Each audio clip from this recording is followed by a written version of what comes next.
Greetings, everyone, and welcome. This is the New Thought Media Network. I am Ken Ludwig, and you are watching the Vibrant Living Hour. Hope this day finds you safe, healthy, happy, and absolutely living your best life doing whatever it is you're doing. Hope you are enjoying yourself. Hope you're having fun. Hope you're having a joy-filled life. Hope you are spreading love, joy, and enthusiasm everywhere you go with everything you do and every person you come in contact with. Almost didn't finish the sentence. So, having the Thursday afternoon cup of CBD infused coffee.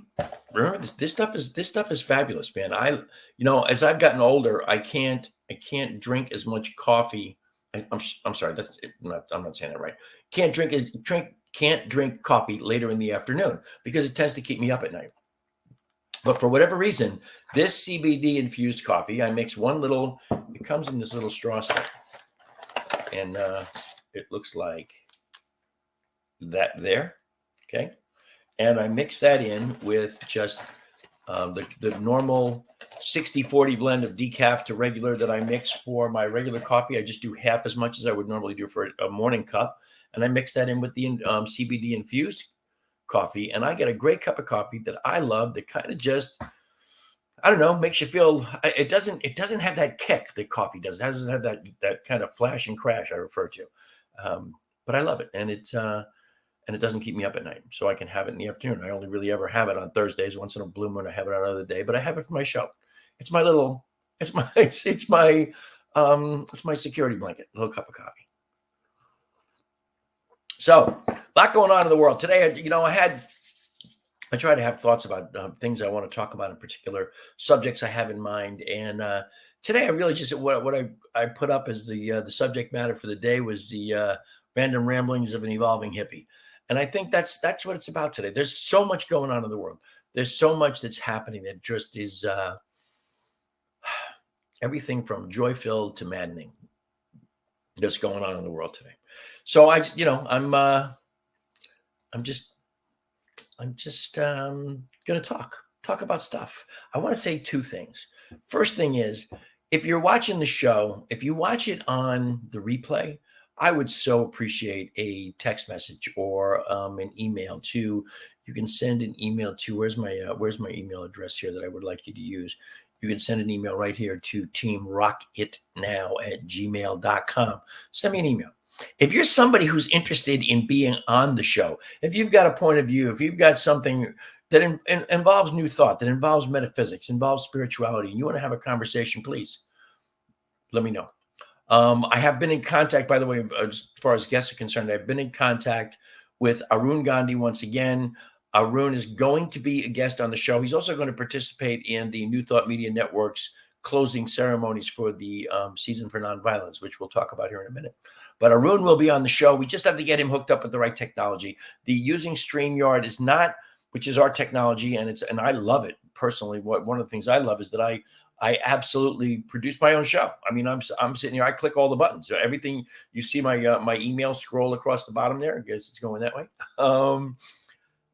I did that. I put that up, and and just as quickly, I take it down, and I can put up my Facebook, my branded Facebook page, Vibrant Aging.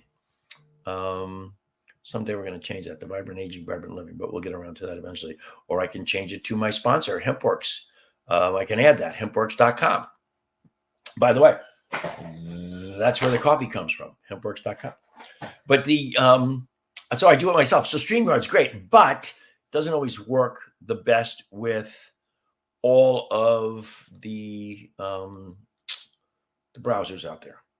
So you have to kind of use the right browser. For some reason, it works just fine with me with Chrome, but for other people, it doesn't.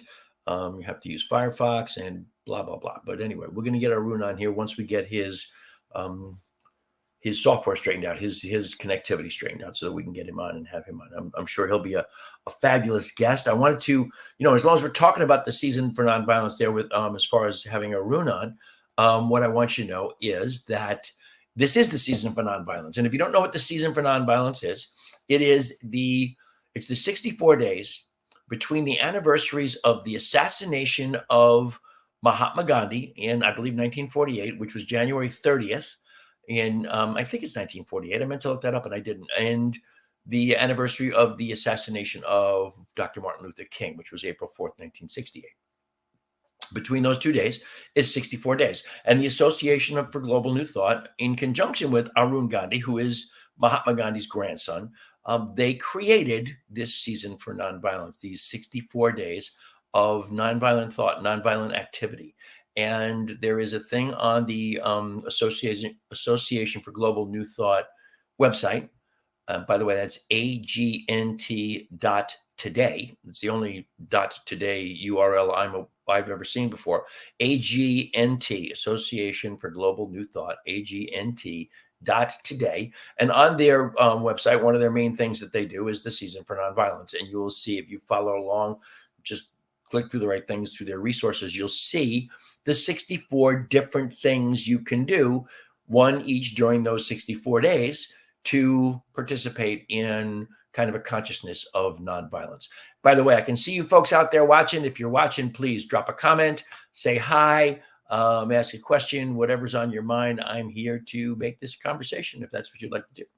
So there are 64 ways, 64 different practices, if you will. Today's practice is today's day 5 of the season for nonviolence. Today's practice was, today I'm going to plant seeds. Now those can be seeds for plants, or they can be seeds of new conscious thought. But I'm going to plant seeds, whatever those seeds look like. They don't have to be, they don't have to be vegetables. they can be whatever you want. And let's see if I can go to another screen here and keep you like, that's today. Today was did I say the 5th day or the 4th day? Today's day 5. Today I will plant seeds of plants or seeds of constructive ideas. Tomorrow is day 6, and today I will hold a vision of plenty for all the world's hungry, and be open to guidance as to how I can help alleviate some of that hunger. Saturdays will be, today I will acknowledge every human being's fundamental right to justice, equality, and equity. So, those are some of the things that we can do to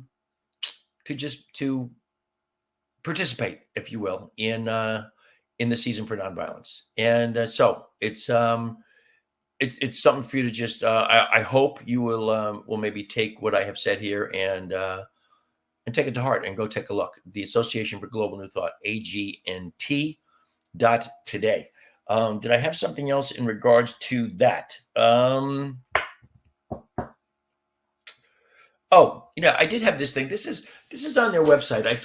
I just kind of was there today, and I kind of noticed this one thing, that this is a statement of purpose, really, if you will. The Association for Global New Thought stands for the idea that a unified New Thought movement will embody and express the universal power of the sacred in service of a world that works through everyone. That's an interesting thought there. And I'm going to do that again. It's the idea that a unified New Thought movement will embody and express the universal power of the sacred in service of a world that works through everyone, not for everyone, through everyone.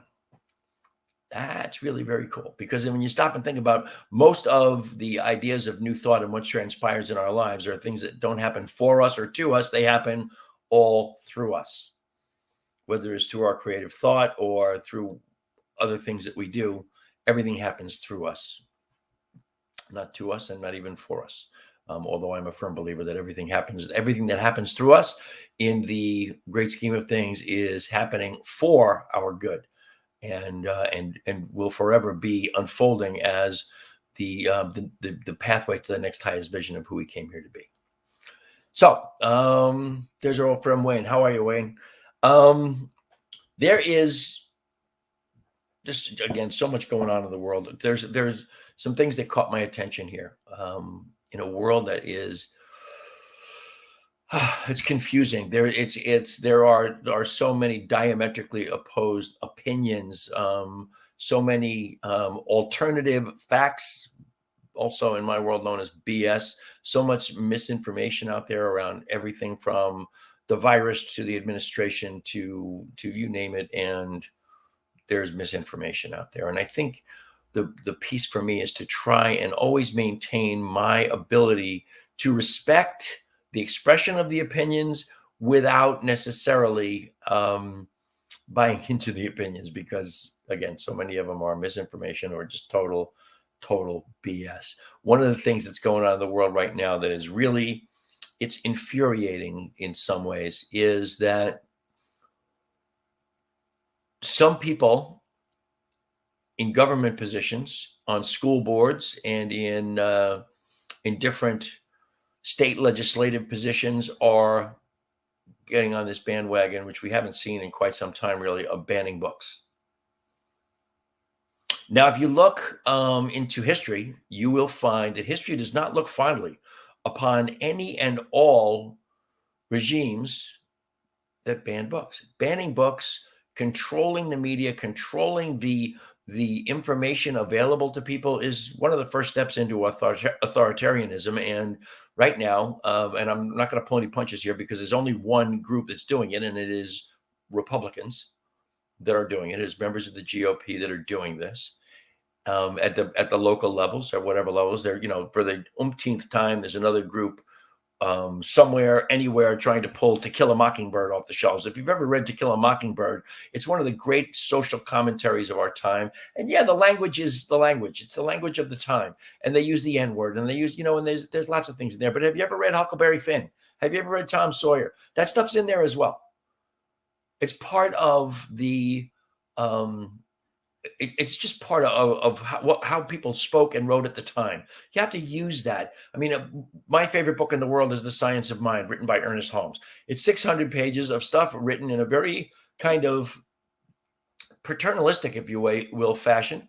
It's always referring to the divine as he.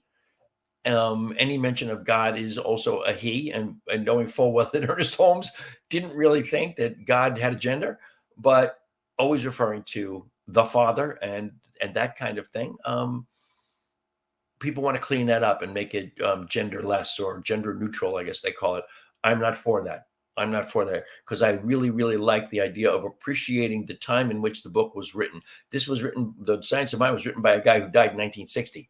He was born in 1887. I mean, this is just to try and clean that language up to make it gender neutral is just silly, because it's not how they spoke in the day. And that's fine with me. That's fine with, To Kill a Mockingbird as well. But what I really love, I copied a post today on Facebook. Post says this: middle school kids are forming book clubs to read all the books the GOP is banning. I've got over, at this point, they were just short of 100. I'm sure by now, over 100 likes, many, many comments on it. People get it. People understand it. Kids get it. You want to tell a kid what to do? Tell him what not to do. I never knew a simpler method when I was growing up. If my parents really wanted to stop me from doing something, the last thing they needed to do was tell me not to do it.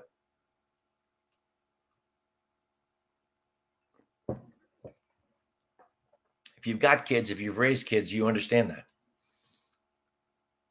You want to ensure that they're going to do something you don't want them to do, tell them not to do it. So we got these crazy, autocratic minds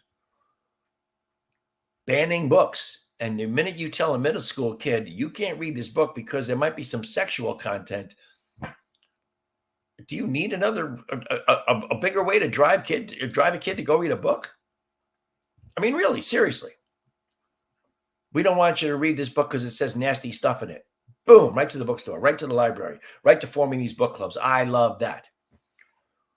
There is a certain segment of our society that is really, really keen on knowing that they can maintain power in our society by ensuring the ignorance of the people that they would like to be seen as the leaders of. 2 ways to ensure ignorance is what I just said a few moments ago. Control the media and control the flow of all information, books, school curriculums. The other one is, and I don't want this to get too political, but the other one is, critical race theory. Whoever named critical race theory should be slapped across the top of their head, because that's the worst name ever. Because all those people who are scared to death of losing their, no other words for it, sorry folks, losing their white privilege and becoming a minority in this country, which is going to happen whether they like it or not. By the middle of this century, white people in America will no longer be the majority. Just a simple fact of life. But these people don't want anyone teaching what they call critical race theory. Now, critical race theory, as I understand it, and I haven't looked it up, I'll be honest with you, but as I understand it, it was actually the title of a college level course. Now it makes sense. But when you have people, governors of states like Florida, saying they're going to ban the absolute banishment of teachings of critical race theory in their schools, no one's teaching critical race theory in their schools. What critical race theory is in our schools is actually what we call history. We need to have history taught. Those who do not learn from history will be destined to repeat it. Ever heard that one before? We're on our way here, folks. We're on our way to repeating the autocratic mistakes of lots and lots of autocratic regimes through history. I'm not going to name them. I'm not going to point fingers. I'm not going to, every time somebody makes a reference to a certain regime of the past, it's kind of like people cringe a little bit. I cringe a little bit because it was, the horrors of one regime do not necessarily translate to the horrors of a coming regime in the 21st century. But Jeepers Christmas, we are absolutely moving in the direction of an autocratic society. And one of the ways we can prevent that is by making sure that people do not have the ability to ban books, ever. Any books.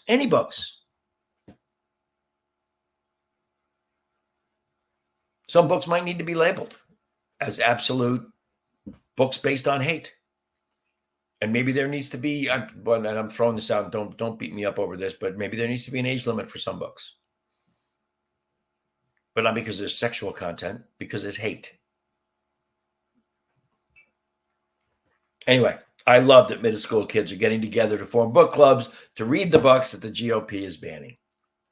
You go, kids. I'm on your side. If I got any of those books and I can give them to you, I'll be glad to. But, most of my books have nothing to do with that kind of stuff. What else did I have here? I had, there's a guy, David Foster Wallace.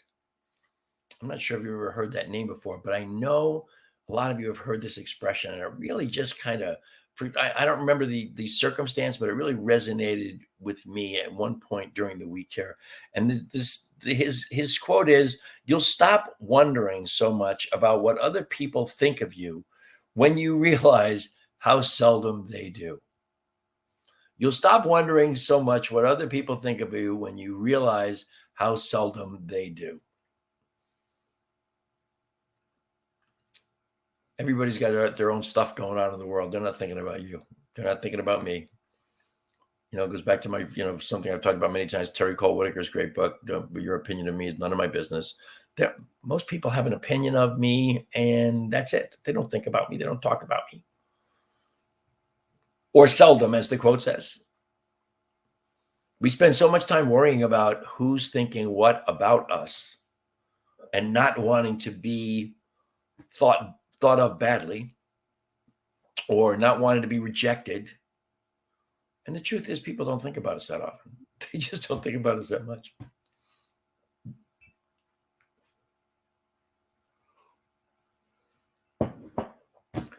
Four things, Buddhist thoughts that came to me today.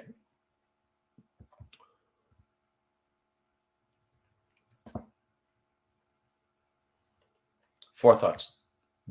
The past cannot be changed.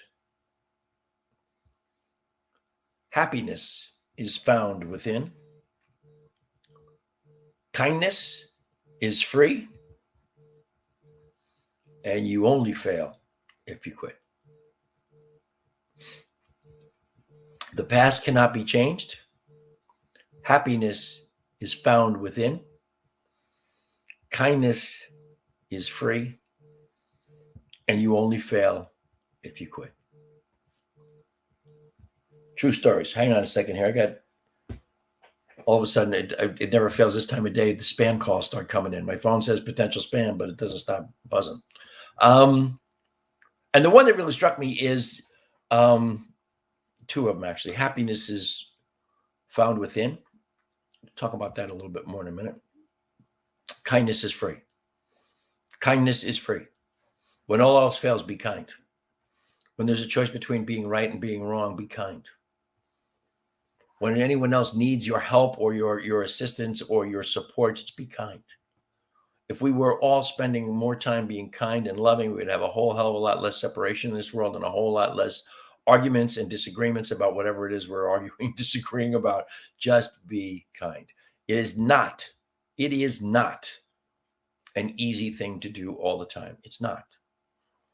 But if I never lose sight of the divine, if I never lose sight of the fact that God is expressing itself in, through, and as me, kindness almost seems like a must, like a given. I have to come from that place. The other one is happiness comes from within, or is found within. I've found myself the last several days really struggling with my happiness. Now, I'm somebody who gets up happy. I get up and I say several things in the morning before I get out of bed that just kind of lead me to start my day on a good mood, feeling good about everything. I had a couple of things that happened in the last couple of days that really just kind of bummed me out. And I don't have bad days. Yesterday, I had a bad day. I lost touch with my happiness.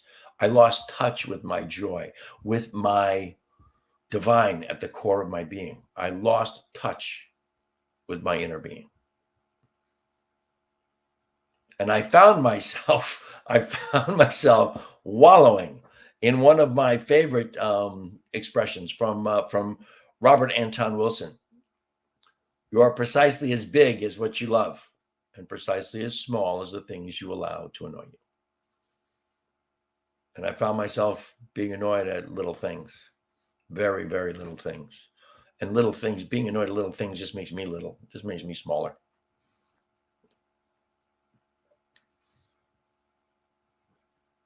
So whatever pathway I need to take to embrace or to stop and think about on any given day about maintaining that sense of joy, that sense of happiness, that sense of inner peace. Whatever I need to do it. Yesterday, for whatever reason, I lost track of it. I couldn't find it. I even tried the artificial means. My favorite stress reliever, my sponsor. Turn it the right way, man. My sponsor, Hempworx. Get the light off of there. How do I do that? There you go. Hempworx. This is 500 milligrams CBD. There's about 50 dropperfuls in here. So every dropperful gives you 10 milligrams CBD. Absolutely one of the world's great known, proven, scientifically proven stress relievers, pain relievers, and sleep enhancers, without question.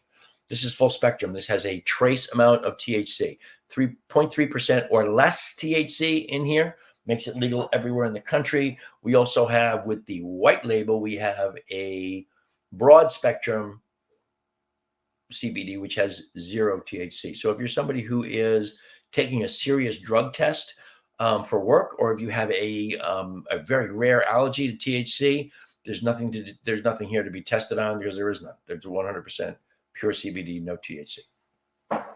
My sponsor. Something to take a look at. But I even tried that yesterday, and I still wasn't getting there. I was still stressed out beyond belief. Today, I woke up and I did my normal practices before I got out of bed in the morning, before my feet hit the floor. I did them. And I really, really, really felt like I'm good. But then a couple of little things happened, and I found myself once again sliding. But today, I was aware.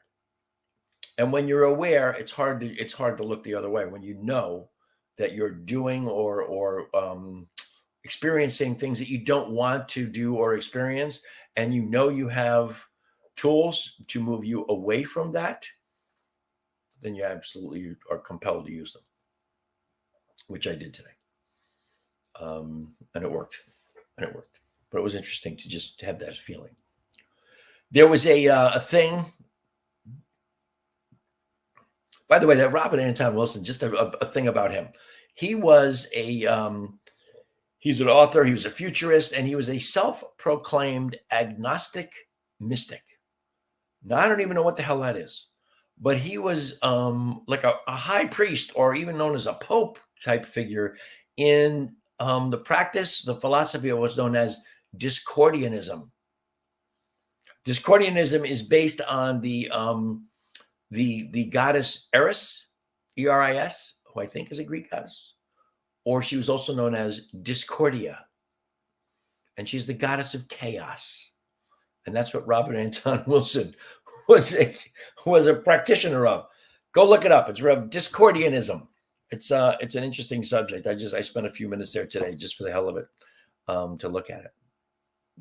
An old expression from Gandhi came to me this past week, and I wanted to bring it to you because I think it's an important thing to recognize kind of the flow of consciousness, our individual consciousness, and how we become who we become on a day-to-day basis. And it really is something that is you are always in flux. You are always a work in progress. You are always becoming that next highest vision of yourself, even if sometimes it doesn't feel like it's the next highest vision. That's what we're doing. That's what we're becoming. But Gandhi said, your beliefs become your thoughts. Your thoughts become your words. Your words become your actions. Your actions become your habits. Your habits become your values, and your values become your destiny. What I love about that is that there's 6 little lines there, and the third one is your actions. Your actions are not the final thing. The habits you create from your actions, the values that you demonstrate from your habits, and then the values becoming your destiny. Those are the things that are important. Your actions can always be adjusted. Your beliefs and your thoughts can always be adjusted. You can always make a change. You can always make it different. But your beliefs and your thoughts create your emotions. Your emotions then create your experiences, and your experiences are a direct result of your actions.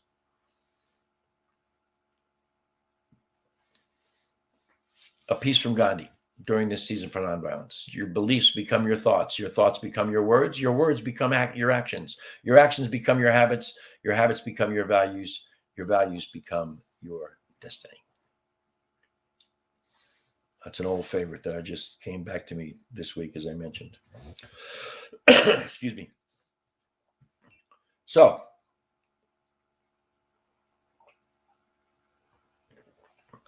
if you're a person of consciousness, if you're a person who believes in prayer, and I don't care if you're a person of faith, of any faith, I don't care if you use traditional Judeo-Christian supplicant prayer, or if you believe in New Thought, affirmative prayer, whatever it is, it's a time right now to embrace a little bit of prayer for the planet, for the heads of the governments of the planet. I'm trying to get away from using the word leaders, because most of these people I wouldn't allow to lead me to the John, let alone lead the country or lead a people. But they're the heads of these governments, and they are in big conflict over in Eastern Europe. And we just need to have a good prayer for peace, especially at this time of the year for the season for nonviolence. And just recognize that a prayer for nonviolence, a prayer for peace, just sitting down and raising my consciousness to a place of knowing peace over in Ukraine, peace with Russia, to know that lifts all the consciousness around that situation, around what's going on over there. I would love just to have each and every one of us spend a minute doing that. Only other thing I wanted to talk about today was visualization. Many, many, many years ago, I read the great book by Shakti Gawain, Creative Visualization. And I am very familiar with Michael Beckwith's construct of visioning. And Ernest Holmes talked all the time about visioning. All of the great metaphysicians, the New Thought thinkers, the transcendentalists, they all talked about visualization. Neville Goddard was a big proponent of visualization. And it has occurred to me recently that I taught a workshop years ago that was called Rewire Your Brain. And in there, I talked about visualizing everything and involving your senses, and everything that you wanted to visualize. You're visualizing a new car, involve your senses so that you create emotions. Joe Dispenza talks all the time about create the emotions that you then use to create your future. You create a blueprint for what is to come by your thoughts and the attached emotions to it. And they come from visualizing. They come from having the picture clearly in your mind, and not having a picture of. I think I talked about this last week on the show, but you don't want a picture of you doing something. You want a picture of you experiencing it through your eyes. Visualizing is through your eyes, not looking at something, but looking through you to it. Does that make sense? So if you're looking for a new car, if you're visualizing that new car, you visualize that new car from the perspective of you sitting in the driver's seat and looking at the top of the steering wheel and looking out the windshield, and you don't see you. You see the experience of that new vehicle. If you want to be a star, like, the thing that always comes up in my world in network marketing is walking across the stage is being recognized as someone who's achieved rank, and you walk across the stage. Well, you don't see you walking across the stage. No, you see the people who are greeting you. You see the people in the audience who are looking at you, the people who are taking pictures of you, the people, the ground in front of you, the stairs on the other side that you're going to go down. Whatever it is, you look through your eyes at what the vision is.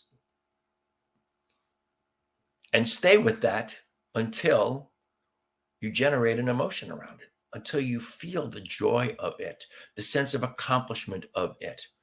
And then engage all your senses. What does it sound like? Not only what does it look like, but what does it sound like? What does it smell like? What does it feel like? Can you touch it?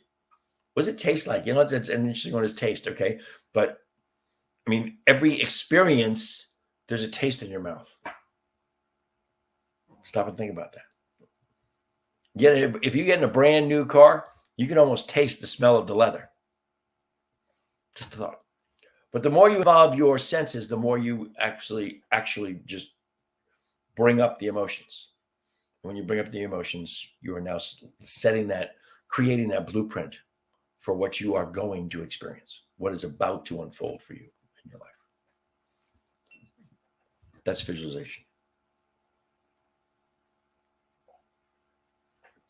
Lots and lots and lots of great books on visualization. And again, I mentioned what I consider to be the seminal book on that is Shakti Gawain's Creative Visualization, because it's just focused solely on visualization, where everybody else's stuff talks about it in the context of whatever else they're discussing. But Shakti Gawain's book is just simply focused on that one thing.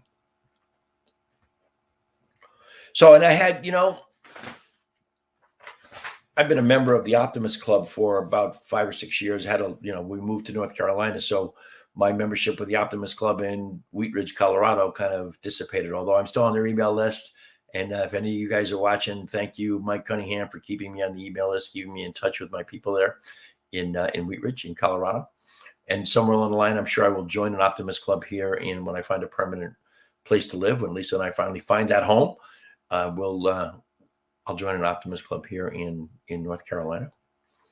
But every single morning, I read the Optimus Creed. Now, the Optimus Creed was always written in, I'm not sure. When you talk about writing something in first person and second person and third person, I'm not sure which is which. It's the way, it comes from a perspective of, it starts out, promise yourself to be so strong that nothing can disturb your peace of mind. Well, that's great as a group of people saying it together, but I personalize it. I rewrote it, personalized it for me. And I say it every single morning near the end of my prayer and meditations. And it just seems like an important piece this week to me, especially in the context of some of the things I've talked about here today. And I just want to read this to you. And I want to encourage you to go look it up. It's the Optimus Creed.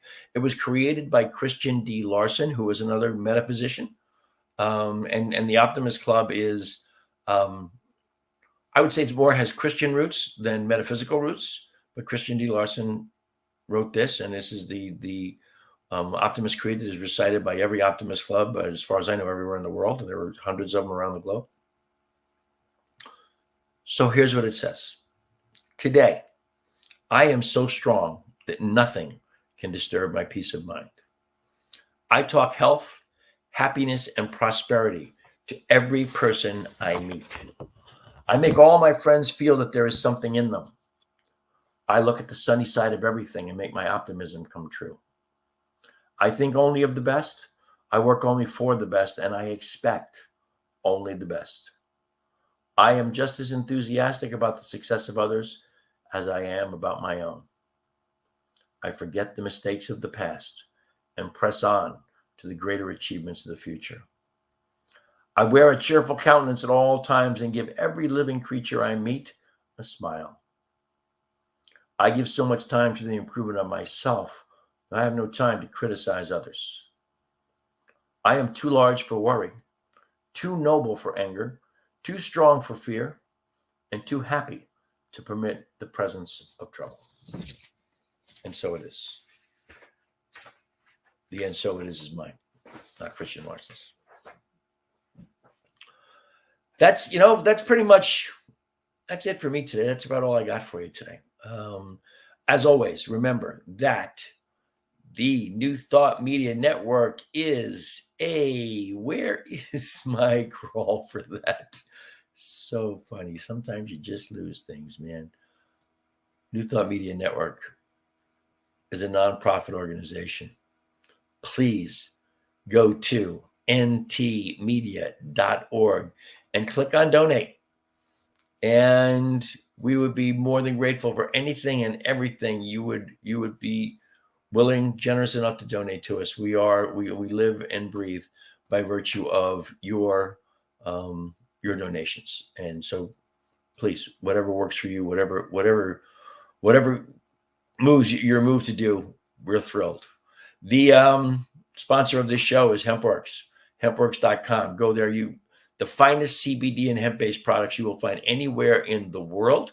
You will also find more under the Hempworx is just one brand under the umbrella of mydailychoice.com/Ken Ludwig. You want to go there and you will find the other brands that are associated with Hempworx. You'll also find opportunity, maybe if you're somebody who's looking for something to do in this world, you might find an opportunity there to make a few $100 a month and add to the till of your family's wealth. You can find me on Instagram at evolving_hippie. That's where we got the name for today's show, Random Ramblings of an Evolving Hippie, but that is my Instagram handle, evolving_hippie. You can, email me, teamrockitnow@gmail.com. And you can go to my Facebook page and find me anytime at Vibrant Aging on Facebook. Once again, newthoughtmedia.com. newthoughtmedia.org, ntmedia.org. Click on donate. We're thrilled to get whatever it is that you are generous or feeling generous enough to donate to us. I am, and there's the other address for mydailychoice.com. Anything I can do for you in any way, find me, reach out to me. I'm glad to respond in any way that I can. And that's it. That's all I've got today. So I'm as always, I'm immensely grateful for the incredible gift of your time and your attention. I love and bless you and wish you all the love and blessings that the universe has to offer. And until the next time, namaste, my friends. Namaste.